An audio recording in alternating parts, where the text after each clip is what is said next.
Hey, this is Dan here from Rune Silk, and I'm joined by one other, and that's none other than Damo for show, and this is the Beardmail Podcast. So sit back, listen, and enjoy.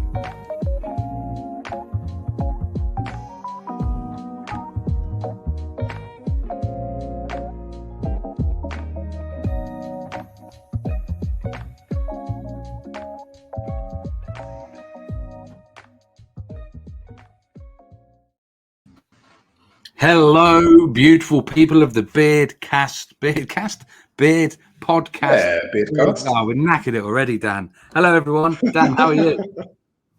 Yeah, I'm good. Oh, actually, maybe we need to change the name from Beardmail Podcast to just Beardcast. Yeah, that's actually not a bad idea, is it? We can just cast our beards, cast shadows and stuff. I always wanted to do Beard Station many years ago, Ooh. and then it could be a thing now. But anyway, let's get the hook in quick, because otherwise people will be like, well, should I listen to the episode or not? They're a minute in. Dan hasn't mentioned food. Damo hasn't even said what the topic is. Dan doesn't even know what the topic is. Welcome everybody who's listening. Welcome everybody who's watching. If you are watching on YouTube, I'm waving at you right now. If you're only listening, that's fine. You can listen and enjoy the show as well. Today's show is all about testing your knowledge. Testing your knowledge, Dan. Sort of, kind of. Is it? Or, right, we've done 46 episodes of the Beardmail Podcast, and not many of them have been about beards, Dan. So I thought, do you know what? We've done loads of cool topics, right? I thought what we should do is some of the commonly asked questions on the world of the internet about beards. We should answer them, because we are the expert. We're the experts, because we've had beards for a long time. We've been in the beard game for a long time. So let's answer them commonly asked questions. Are you up for it, Dan? I am, and just for those who are watching on YouTube, I've just had a really nice beard trim today, so I'm feeling really good. Do you know how good you feel when you've had a beard trim? And then maybe this might come up in the topics, but I tell you what, one thing that makes you feel so good about having a beard and the confidence of your beard is when you fresh out the barbers. You've got a nice little trim, nice little fade up into the hairline. Sideburns are looking nice and sharp. They've taken all the stragglers off, and they're just, I feel on top of the world. I walked out the barber's like, oh yeah, man's got a new beard trim, let's go. We may very well talk about beard trims in these commonly asked questions, because, Dan, I've basically took the hottest questions off the net, but under the categories of what, which, why, can, are, how, will, when, and where. And also, just for those that are listening, Damo hasn't just frozen and gone all glitchy. I was just reading the list. But also, there's millions of these, Dan. So this could literally be content in itself for the next 10 years. But it makes sense. It's the Beardmail Podcast. We're going to talk about beards. So if you have questions about beards, if you're new to bearding, if you want to know the answers from people that have got fabulous beards. And I actually trimmed 3 inches off my beard the other day, Dan, and I get it. I absolutely get it. When you have a bit of a trim, it can make you feel fuller and fresher and thicker and better. Also, apologies if you are watching. I'm having a major disaster with lighting and colours and that. And basically, I just can't get the colours right. And it's because of my webcam, not because of my technology. I will fix that. Let's get over to beards, Dan. Are you ready for the first question? This is from Steve, 47, Alabama. No, it's not. These are just the most widely asked ones on the internet. What beard suits me? What beard? That's a really difficult question, actually, because we're going to go hard, Dan. We're going to go hard. Well, because I remember you and I I think we might have even brought this up in one of the podcast episodes, actually, and it's just quite fitting that you've brought this in, because I remember you were actually talking about beard to tash ratio. Literally perfect as he starts pushing his tash out. You were talking about beard to tash ratio, and then I don't know why I was actually thinking about this today. I think it might have been this morning, and then I thought, but then you've got people who have got like the whalers, so they've got no tash. So what is that a bad tash to beard ratio? No, so I think it's a really difficult one, isn't it? There's so many different beard styles that until you experiment with what you're comfortable with, then you'll never know what the best beard style is for you. I learned something new the day, and I don't necessarily want to plug their channel, and I can't remember his name, but he's a really good-looking, handsome silver fox of a chap, and it's something like Grzinski or Bririnski or something. He's a beard guy. He's been I around know the guy you're talking about. He's like the guy in his 50s, looks proper stat, looks good, always got like a fit bird on him and stuff like that. He's got to be more than 50 though. But anyway, he did a video with his it was a bit, do you know what, it was a bit weird actually. We're going to go off topic, right? But I don't know if it was a bit weird. He basically interviewed his daughter, who was 20 something, and her mates. What do they think about beards, right?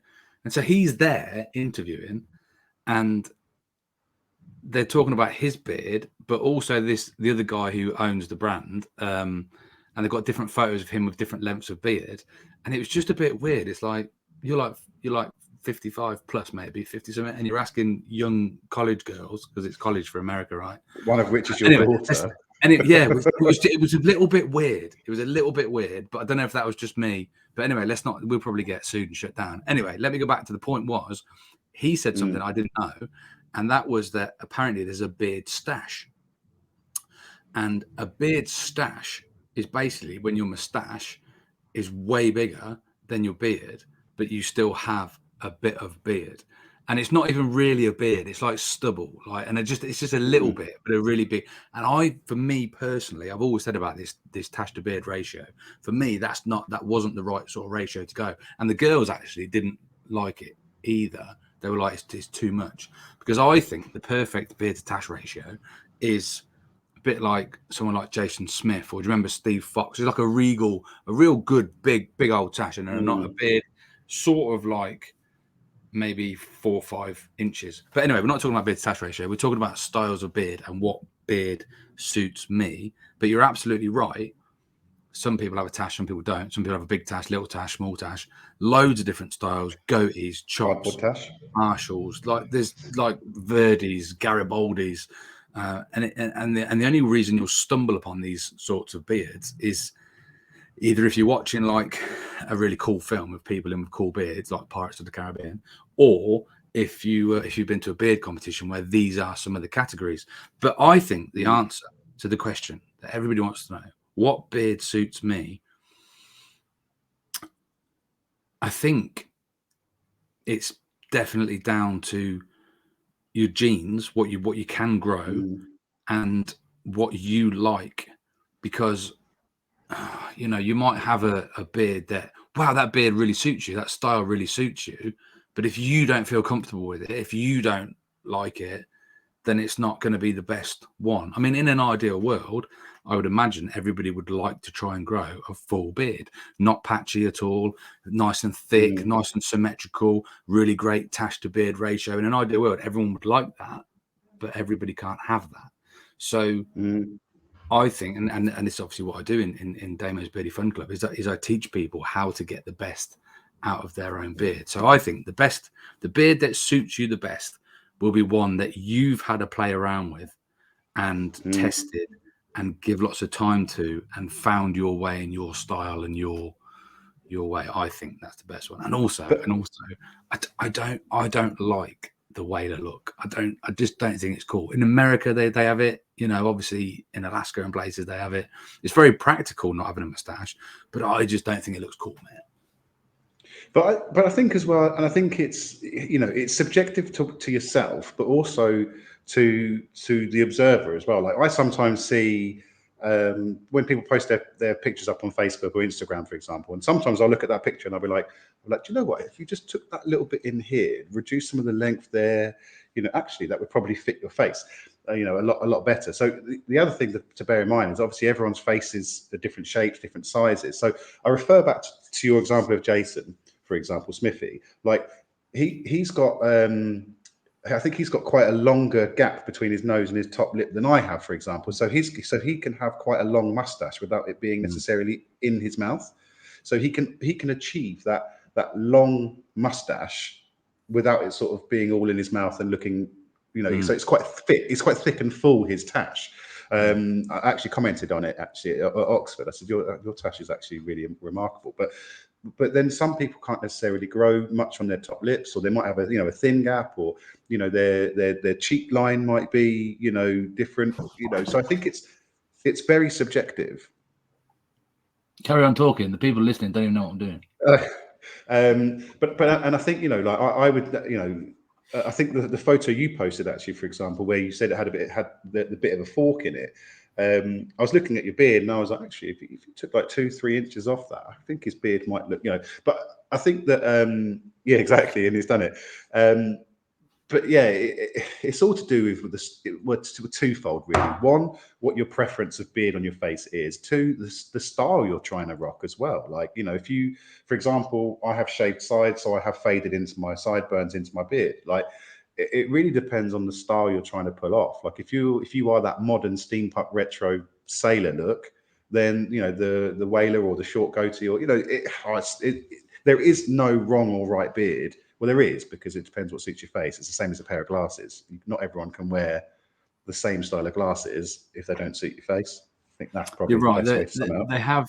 You have like round shaped faces and oval shaped faces and squarer shaped faces with different jaw lines and that. And there have been people and brands and experts over the years that have said, oh, if you've got a round face, you should have this style. But I think it's down to personal preference, and have a little go. Grow it out as much as you can first. Have a little look where it could go, and then make a decision. We've got loads of questions to do, mate. Do you think is that good enough for everybody? What beard suits me? Whichever one you can make the best of. But before we do move on, personally, I've got quite a round face without the beard. That's why I tend to go for a more square beard shape. So it actually then gives me that more fuller jawline. Whereas some people might have a slightly longer face, so therefore having a really big beard like mine on a thin face might look a bit awkward. So hence you might actually be better with a long goatee, or is that not quite the Fu Manchu, but trying to think of an example. Kev, surname's all of a sudden gone. He's in Guardians of the Beard before, and I think he's moved over to Home of the Beardos. He's got like that's the guy.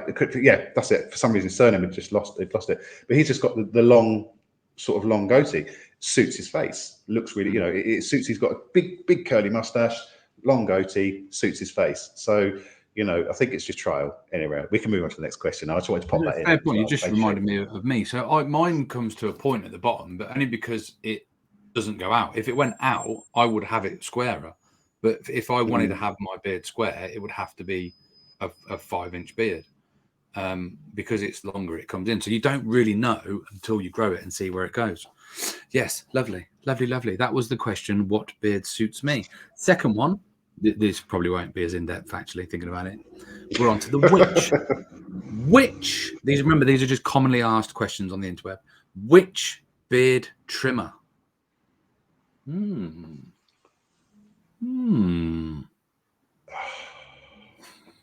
So let it grow, bro. Let it grow.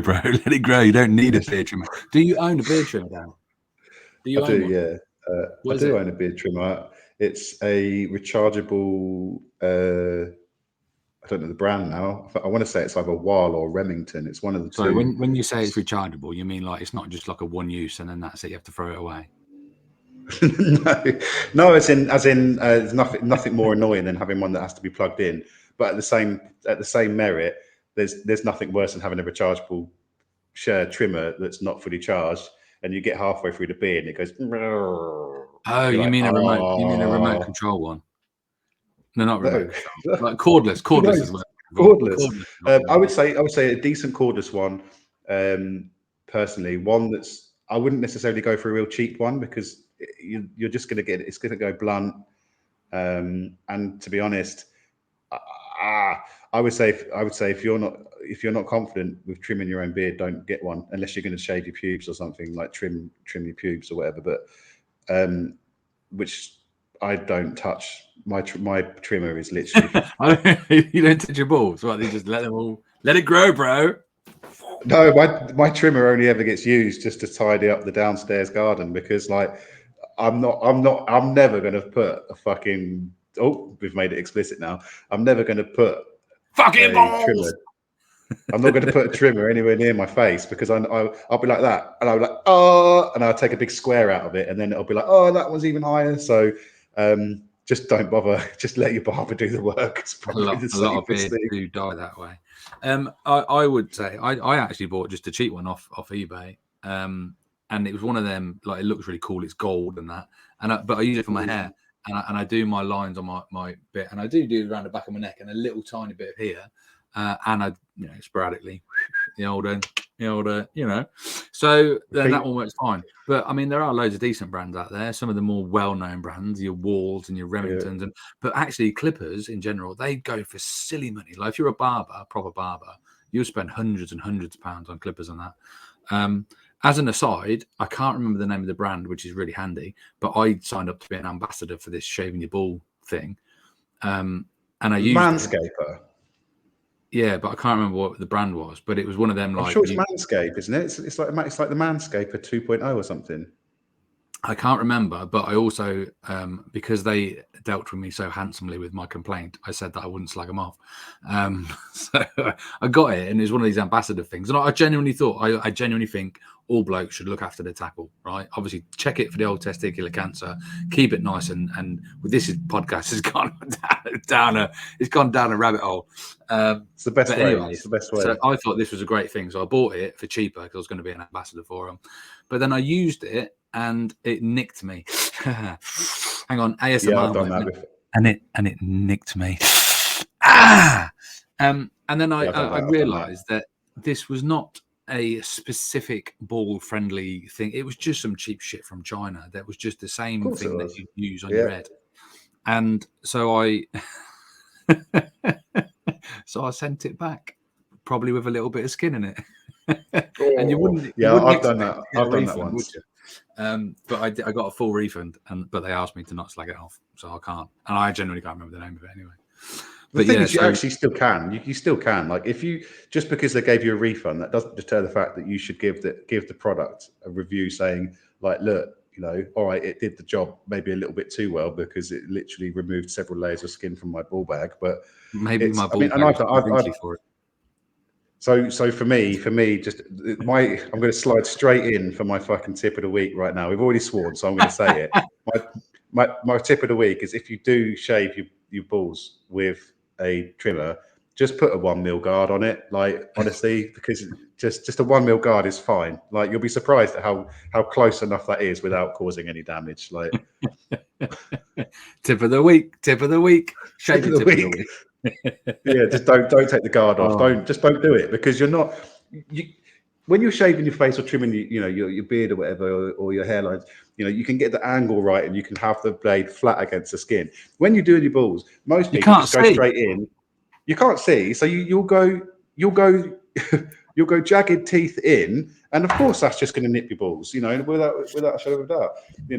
It's just nothing worse. And you think to yourself, oh, hang on a minute, kids are away with the grandparents. I know what's going to happen tonight. It's going to be absolutely golden. Gonna get the early night in with the missus. I'm gonna have a little trim up, little tidy up down there, and you're like, sorry, babe, I'm probably out of action. Why? Well, I'm fucking bleeding out. Like, I think you need to get me to A&E. Like, I think I've nicked a vein and it's not stopping. It's not very sexy, is it? Like, I jump on that and it's all blood everywhere. Blood is pumping to me downstairs, but it's pumping out of me. Yeah, it's literally it's going in a full circle, straight up, round and out. So call an ambulance quick. If this is your first visit to the Beardmail Podcast and you were hoping to learn about beard trimmers and what beard suits you, I'm sorry we ended up talking about bleeding willies. Dan, what are we doing? 20 minutes in. But we have told everyone that at the same merit, make sure that you are checking that area. So we have been quite educational and formal in that respect. And and due to the fact that blood's everywhere, I don't really want to talk about food. I'm put off my dinner for one. Not even a dripping sausage. Oh, bit of rare steak. A little bit of rare steak there. Shall we move on? I think we should. We've done a what? We've done a which, and now we're on to why. Why? It literally just says, why beard oil? So, interesting. And I guess this ties in quite nice actually. Quick shout out to the Bearded Brit because he posted something on his Instagram. He did his recent blog article today, and it was literally that question: why beard oil? So there's a lot of people in the world of beards, and there's a lot of people that don't put any product in their beards. Like, I speak to people all the time, and they say all I do is I wash it with shampoo, spray a little aftershave in there. Which is absolutely fine. Like, everyone is very different into their skin types. And I think some people are lucky enough that, their beard is just naturally awesome. They provide enough good sebum to get into the hairs and, they're just lucky. Some of us, especially as we get older and we get a bit older, grayer and coarser, it's actually just nice. It's a nice thing to do. For me personally, putting beard oil in my beard as part of my daily routine makes me feel good about myself. So all of the science, the chemistry, the biology aside, I couldn't care whether, it's amazingly good for the skin, the beard, all of the sciencey stuff. I actually like the feeling of putting a bit of oil in, having a good smell of it, making my appearance look nice, and also then kind of later on in the day, kind of feeling my beard and going, well, it is softer. Like, can't deny that. Like, it does feel good. And do you know what? It's 5 to 6 and still smells pretty good. So I would say for me, even when I had a short beard, it was just nice. It was just a nice routine to put something in my beard. Yes, the oil benefits, of course. The oils are good for your skin. The oils are good for the beard for conditioning purposes and that sort of thing. But personally, I think psychologically, the beard grooming of part of ownership is worth more than what it does to the health and strength of my beard, if I'm honest. But that's just my opinion. Obviously, other people would argue differently. No, why would anyone want to argue, Dan? That was a beautiful, beautiful answer.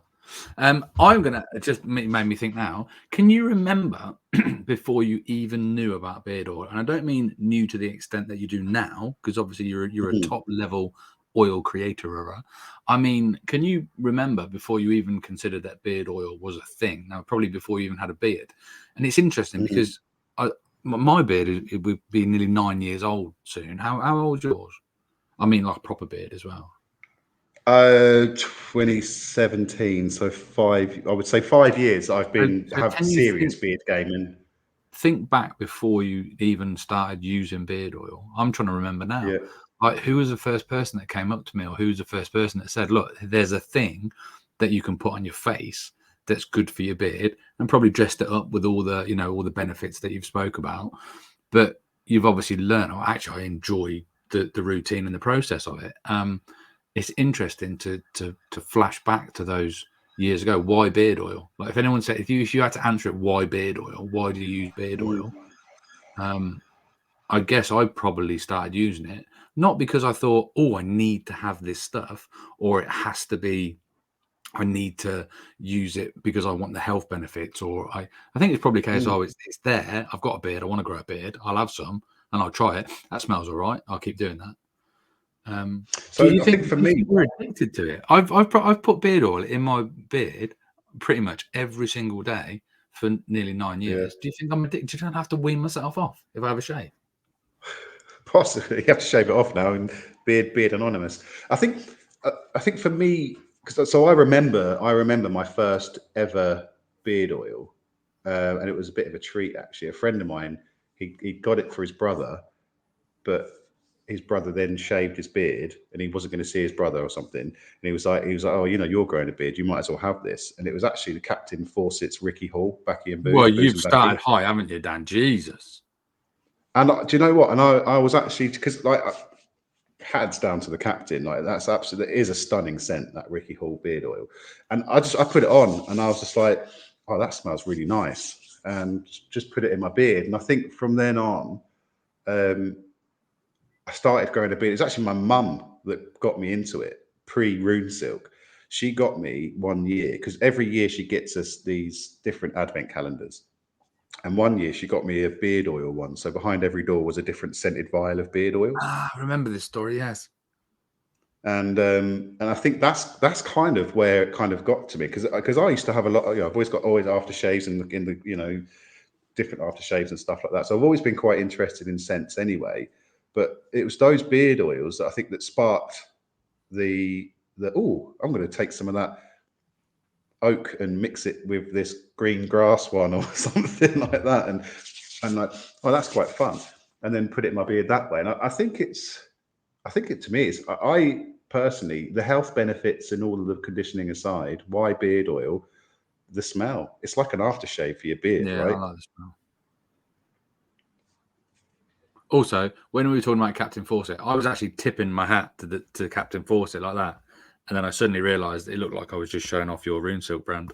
I wasn't. I was tipping my hat to you, Richard. Doffing the cap to the captain. I've got another tip of the week as well, actually. Oh, tip of the week. Oh, hang on. Second tip of the week. Second tip of the week. Second tip of the week. What is it? So, something I discovered recently, and depending on the beard scent that you're using, I mainly did it with a bit of a plug for the new Elements Metal guys. I can't have There we go. So the Elements Metal is probably the closest one against Silk Road. It's more like a cologne type scent. It's kind of it's a very nice blended as like an out fragrance scent.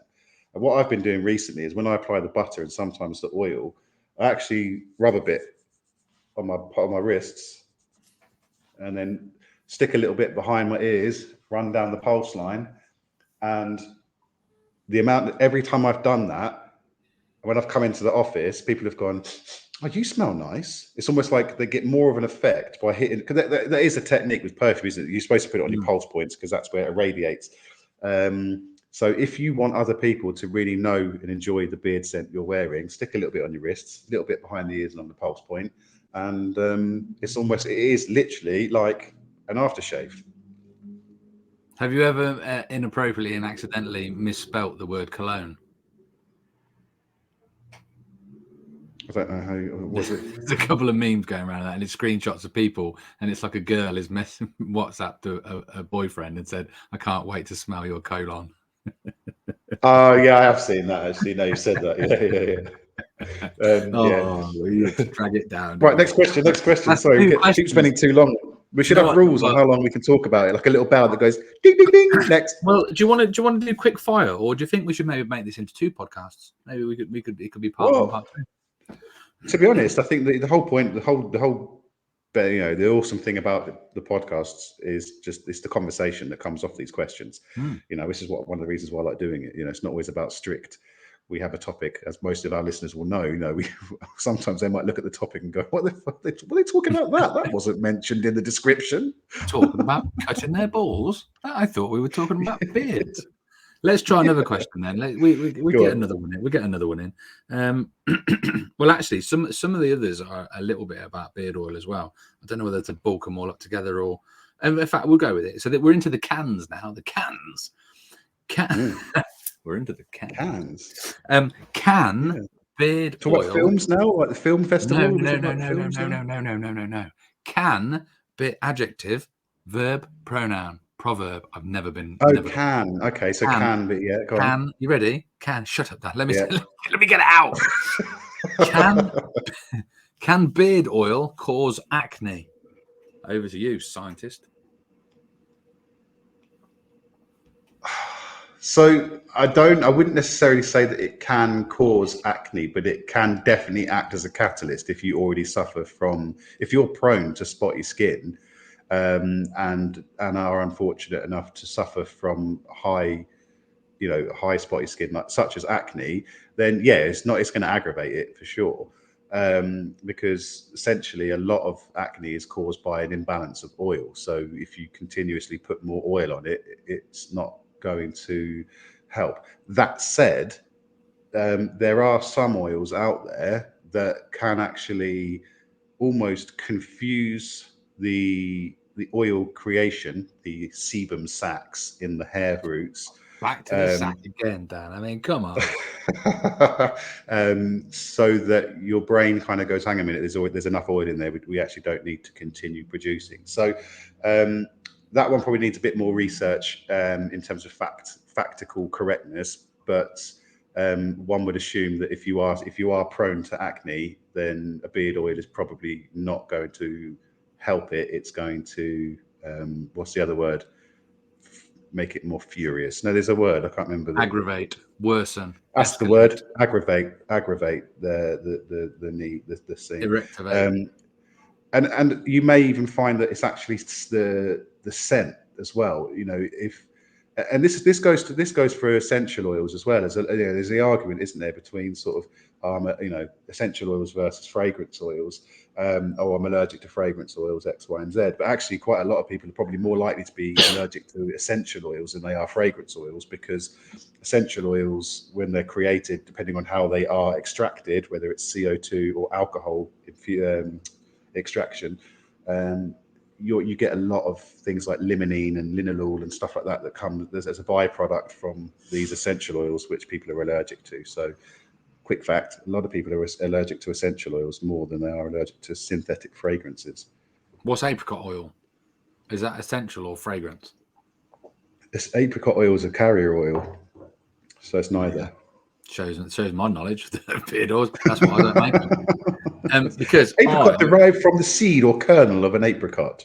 I don't like, and I feel I react to apricot, but in my mind it could just be the smell, because I don't like the smell. I think I might have been forced to eat like apricot blancmange or something when I was a kid, and so I don't like that. But also I genuinely feel my skin doesn't like it, and it just gets a bit crappy. But yeah, stay away from that. But anyway, here's a fun fact. I don't know why I said that. It's not fun and it's not a fact.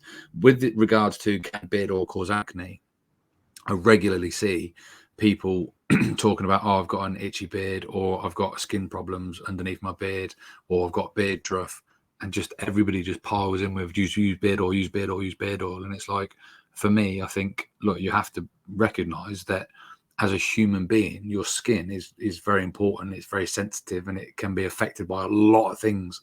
And it's not just, if you've got beard druff, then it means you just need oil. Like, it could be a million things. Like, it could be psoriasis, it could be eczema, it could be a million different skin conditions. It could be fungal, it could be, something that needs some treatment from, some antibiotics from a doctor. So with regards to a question like, can beard oil cause acne, you have to think, who's typed that in.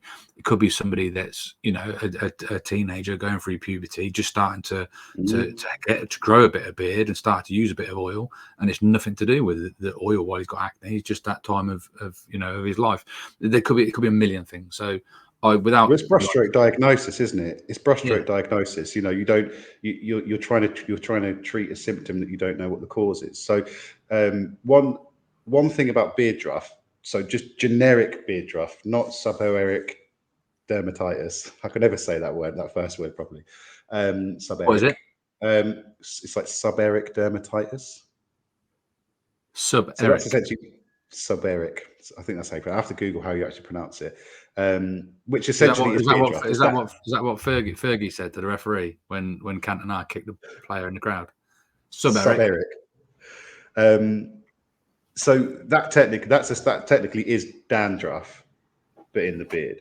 So the other thing you've got to remember as well, if you're used to clean shaving, when you clean shave, you actually remove that top layer of dead skin. So when you're washing with soap, with no beard hair in the way, you're giving it a clean wash and removing. You've got to think, we shed dead skin all the time. It's the same as your face. So if you're used to shaving every day and you're removing that skin with the blade, then when you start growing a beard, the skin is still going to flake. Like there is this is the thing, there is no miracle cure for dry skin on your beard, on your face. It's coming off, it's coming out, it's coming through the beard. Just wash it out, wash it off. Yes, an oil can help to alleviate the itch, and it can help to prevent some of those flakinesses. But in reality, like if you're prone to having a lot of dry skin, you're going to have beard druff, whether you use a butter, a balm. The only time you're not, if you want to completely eradicate any flakes, shave it off.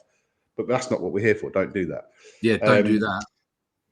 So I think that when a lot of beard brands say that, it cures beard rough, it doesn't cure beard rough. You can't factually and medically diagnose every single man with a beard to say that my beard oil is going to cure your beard rough. You may have a fungal infection. You may suffer, like you said, you may have a dermatitis. And in fact, if you do know someone with facial dermatitis, then as a mate, make them up a blend of unscented carrier oils. Use a bit of hemp seed oil in there. Try and maybe avoid argan. But not only that, diving even deeper, maybe go and do an intolerance test. You might find that you have a slight intolerance to seed oils, nut oils, apricots. So for example, Damo, you might actually have an intolerance to apricots, which means that any apricot oil is going to have an adverse effect on your skin. Not everyone reacts well to argan. Not everyone reacts well to jojoba. So to wide cast and say my beard oil is going to cure your problem, quite frankly, it's bollocks. Also, that's not aimed at anyone in particular. We are literally answering questions off the internet. And Dan, we've done 36 minutes and we only did 4 questions. So this is going to have to be part 1 of a part 2.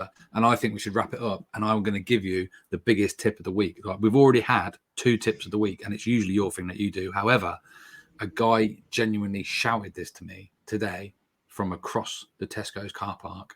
This was his tip of the week. So big shout out to that guy if you're listening, if you're watching. I got out of my vehicle and I parked right in the corner of Tesco's because I want to get my steps in. And I'm walking along, and this lovely gentleman, he's got like a grey beard to about there, and he looks at me like this, like he's like, wow. He's looking at me and he goes, wow, that's a great beard, man. I went, thank you, yours too. He said, and this is the tip of the week, don't shave it off. Yeah, don't shave it off. Don't shave it off. Don't shave it off. I didn't tell. Well, I actually took 3 inches off the other day. I didn't tell him that. I just carried on walking. But it was so lovely to have a compliment from a stranger. But then also for him to give me the tip that I tell everybody all the time: let it grow, bro. He's obviously flipped it. He literally shouted at me like we were a good 30 foot apart by this point. He literally shouted, "Don't shave it off." I'm like, why would you ever think that I would do that? But also, sound advice. Thanks very much. That is going to make a tip of the week on the Beardmail podcast. Dan, we did it. That's going to be definitely going to be part 1. We have got our Beardmail box out now. Go. If you want to get a Beardmail box. And this box, holy shit.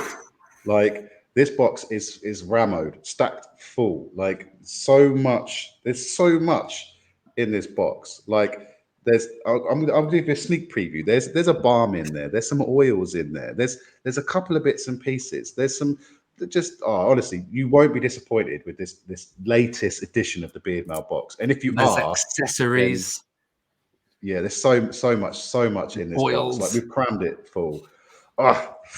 Just get one. Like, honestly, if you're stuck with any ideas for Christmas or for someone or just maybe you just want to try some new products for some independent UK brands, this box, this one that's out now, just put it in your basket. Check it out. Good shout. Check it out. Thanks for listening, followers. If you want to watch and see what we look like, go and watch YouTube. But otherwise, just keep listening. We appreciate you very much. Thanks very much. For now, let's play out. Bye.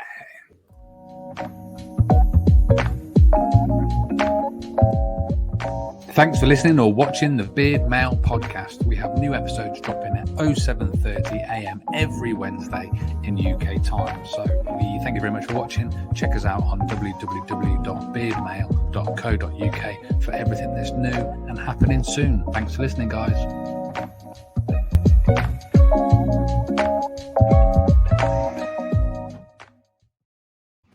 We're still recording, so thanks for sticking this long. Dan, I'm putting you on the spot here massively, but if anyone's listened to this whole podcast and they've got to this little bit and they want to get a Beardmail box, can we do them anything special? Can we do them a little code or a little discount or anything?